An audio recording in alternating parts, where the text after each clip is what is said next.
ऐसा क्या कारण है कि नारद जी ने श्राप दे दिया भगवान विष्णु को? तो इसका मतलब है कि भगवान विष्णु का कोई अपराध रहा होगा। नारद बाबा पार्वती मैया के गुरु हैं। पार्वती मैया को भगवान में दोष दिख रहा है, लेकिन अपने गुरु के प्रति उन्हें दोष नहीं दिख रहा है। पार्वती मैया ने सीधा कहा, अरे कारण कवन श्राप मुनि दीना, कारण कवन श्राप मुनि दीना, का अपराध रमापति कीना, का अपराध रमापति कीना, का अपराध रमापति कीना, का अपराध रमापति कीना, रमापति कीना। क्या कारण है? क्या कारण है? किस कारण से नारद जी ने भगवान विष्णु को श्राप दिया? भगवान ने कहा, देवी ये बताओ, आप कह रही हो क्या अपराध रमापति कीना, तो अपराध तो नारद जी भी कर सकते हैं। मैया ने कहा नहीं, मेरे गुरु अपराध नहीं कर सकते। अपराध किया होगा भगवान विष्णु ने, क्योंकि नारद बाबा तो भगवान विष्णु के ही भक्त हैं, सबसे ज्यादा उन्हीं का आचरण करते रहते हैं। तो फिर नारद बाबा ने भगवान विष्णु को श्राप क्यों दिया? बाबा कथा गाते कहते हैं, एक कल्प की बात है, हिमगिर गुहा एक पावनी, वह समीप सुर सरे सुहावनी। गंगा के किनारे एक गुफा में बैठकर नारद जी तपस्या कर रहे थे, और नारद बाबा ने ऐसी तपस्या करी कि देवराज इंद्र का सिंहासन डगमगाने लगा। सबसे पहले दिक्कत इंद्र को होती है। देवराज इंद्र का सिंहासन डगमगाने लगा। इंद्र ने अपने गणों से कहा, देखो पता लगाओ इतनी घोर तपस्या कौन कर रहा है?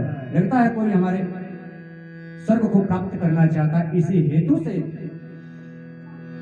तपस्या कर रहा है। गणे आए पता कि कंदराओं में बैठकर देव ऋषि नारद तपस्या कर रहे हैं, और जब नारद जी का नाम इंद्र ने सुना तो सहम गया। देव ऋषि नारद को तपस्या करने की क्या आवश्यकता है?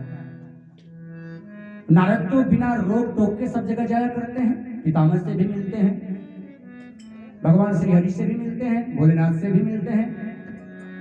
तो उन्हें किस चीज की आकांक्षा है, किस लिए तपस्या नारद जी कर रहे हैं?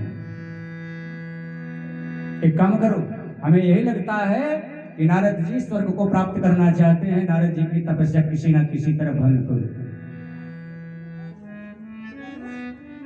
कुशल सारथियों को भेजा, अप्सराओं को भेजा, और उनके साथ साथ कामदेव को भी भेज दिया।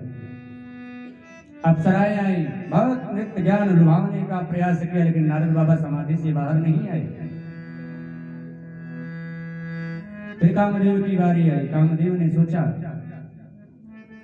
कि धनुष के संधान करके एक बार नारद के हृदय पे छोड़ दूं, अभी मूर्छा तपस्या से बाहर आ जाएंगे। फिर नारद बाबा के मन में, कामदेव के मन में ये विचार आया, कहीं हो ना हो संत हैं, क्रोध में आकर जलाकर राख कर दे। एक बार धोखा खाया था, बाबा ने जला दिया था, तो ऐसा मैं नहीं कर सकता। कामदेव गया, नारद बाबा के श्री चरण में साष्टांग दंडवत लेटकर प्रणाम करने लगा। बोला, बाबा यार सर्वेश्वर है, सर्वयंतर्यामी है, मैं हार गया। और जब बाबा की दृष्टि खुली, देखा कि कामदेव मेरे चरणों में गिरा है। बाबा उठ खड़े हुए, बाबा सब समझ गए, और बाबा अपने मन में विचार किए, अरे जिस कामदेव को महादेव नहीं जीत पाए, क्रोध के वशीभूत होकर कामदेव को जला दिया, उस कामदेव को मैंने बड़ी सहजता से जीत लिया। अब नारद बाबा को अहंकार होने लगा। नारद जी ने क्रोध को भी जीत रखा था, सभी को जीत लिया था, लेकिन काम को जीत नहीं पाए। काम उनके ऊपर हावी हो गया। अब नारद जी अपने मन में विचार किए कि ये सूचना मैं किनको दूं, क्यों ना चल के पितामह को दिया जाए। मैंने इतनी बड़ी बात की है, इतना बड़ा कार्य मैंने किया है। अब पितामह के पास नारद बाबा गए। नारद जी ने कहा, ब्रह्मदेव प्रणाम। पूरा अहंकार में थे, अकड़ में। ब्रह्मदेव प्रणाम। पितामह ने कहा, आओ नारद आओ, आज तुम्हारा रवैया कुछ समझ में नहीं आ रहा, क्या बात है। नारद जी ने कहा, पितामह, जिस कार्य को देवादिदेव महादेव भगवान शिव नहीं कर पाए, उस कार्य को आज आपका पुत्र बड़ी सहजता से कर लिया। पितामह ने कहा, ऐसा क्या किया।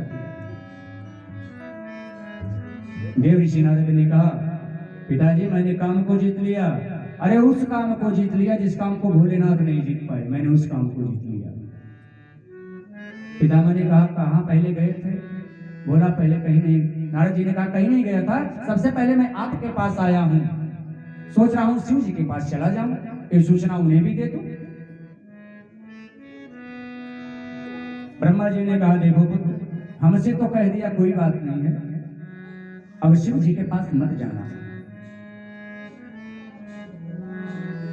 अब नारद बाबा अपने मन में विचार करने लगे, लगता है मेरी तरक्की से इनको जलन हो रही है, मेरी तरक्की से ये जल रहे हैं, क्योंकि ये लोग काम को जीत नहीं पाए कभी, इसलिए मेरी तरक्की से जल रहे हैं। प्रणाम करके नारद बाबा कैलाश पे चल दिए, बीड़ा खड़काते हुए भोलेनाथ के पास पहुंचे। भोलेनाथ के चरणों में दंडवत किया। भोलेनाथ ने नेत्र खोला, देखा नारद। आओ नारद, किस कारण से आए हो बड़े दिनों बाद। देवर्षि नारद ने कहा, भोलेनाथ प्रणाम, आज आपका पुत्र बड़ा कार्य किया है। अच्छा, बहुत बड़ा कार्य किया, क्या किए हो। देवर्षि नारद ने उसी अंदाज में कहा, बाबा जिस काम को आप जीत नहीं पाए ना, क्रोध में आके जलाकर भस्म कर दिया आपने, आज उस काम को मैंने बड़े सहजता से परास्त कर दिया, मुझे क्रोध की भी आवश्यकता नहीं पड़ी। भगवान शिव सब जानते हैं। भगवान शिव ने कहा, सुनो, श्री हरि के पास तो नहीं गए थे। देवर्षि नारद ने कहा, नहीं गया था, और जाना भी मत। क्यों। अरे भगवान श्री हरि बड़े कौतुकी हैं, कोई कौतुक कर देंगे फिर सारा जीवन झेलते रहोगे, जाना मत। और जैसे ही भोलेनाथ को प्रणाम करके देवर्षि नारद बाहर आए तो कहें, देखो इधर पिताजी जल रहे हैं और इधर महादेव भी जलते हैं। महादेव का जलना तो स्वाभाविक है, क्योंकि वो काम को जीत नहीं पाए थे, मैंने काम को जीता, अब तो मैं महादेव से भी बड़ा पद प्राप्त कर लिया, तो महादेव तो मेरी तरक्की से जलेंगे ही। अब भागे भागे नारद बाबा पहुंचे क्षीर सिंधु, जहां अपनी पत्नी के साथ क्षीर सागर में भगवान विष्णु विश्राम कर रहे थे। और जैसे ही देखा भगवान विष्णु की नारद आ रहा है, तो भगवान विष्णु पहले ही उठ के खड़े हुए।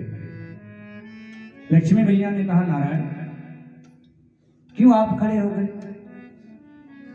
श्री हरि ने कहा, देखती नहीं। अरे प्रिय देखो, आज नारद आ रहा है। लक्ष्मी भैया ने कहा, इसमें कौन सी नई बात है, नारद तो बराबर आते हैं यहाँ, लेकिन आपने कभी खड़ा होकर उनका अभिवादन तो किया नहीं।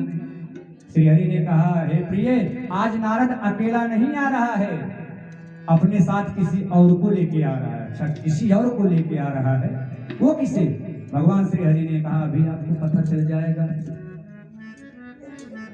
हर से मिले उठे रमानिकेता, अब बैठे आसन ऋषि समेता। नारद बाबा जैसे क्षीर सागर में पहुंचे, नारायण उठ के पकड़े, अरे आओ नारद आओ, बड़े दिनों बाद बहुत बड़ी तुम्हारी कृपा हुई है हमारे ऊपर, आज तुम दर्शन देने चले आए। अब नारद बाबा फूल के कुप्पा, आज भगवान विष्णु हमारा खड़े होकर आदर कर रहे हैं। लगता है इन्हें पता चल गया है कि मैंने काम को जीत लिया है, अब तो मैं शिव से भी ऊपर हूं, इसलिए ये खड़े होकर मेरा अभिवादन कर रहे हैं। नारद बाबा के अब बुद्धि जो है भ्रष्ट होती चली जा रही है। और उतना ही नहीं किया, भगवान श्री हरि ने नारद को गले लगाया, और जैसे ही भगवान विष्णु अपने आसन पे बैठे, नारद बाबा भी उनके बगल में बैठे। नारद बाबा कभी ऐसा नहीं करते थे, नारद बाबा तो भगवान के भक्त थे, ऐसा नहीं करते थे, लेकिन क्यों, काम के वशीभूत है ना, उन्हें दिखाई नहीं दे रहा मैं किनके सामने बैठा हूं। नारद बाबा लिखते हैं, बैठे आसन ऋषि समेता, नारायण भगवान जो है देव ऋषि नारद के साथ अपने सिंहासन पे बैठ गए और कहने लगे, देव ऋषि नारद, बड़े दिन बाद आए हो, बड़ी कृपा है।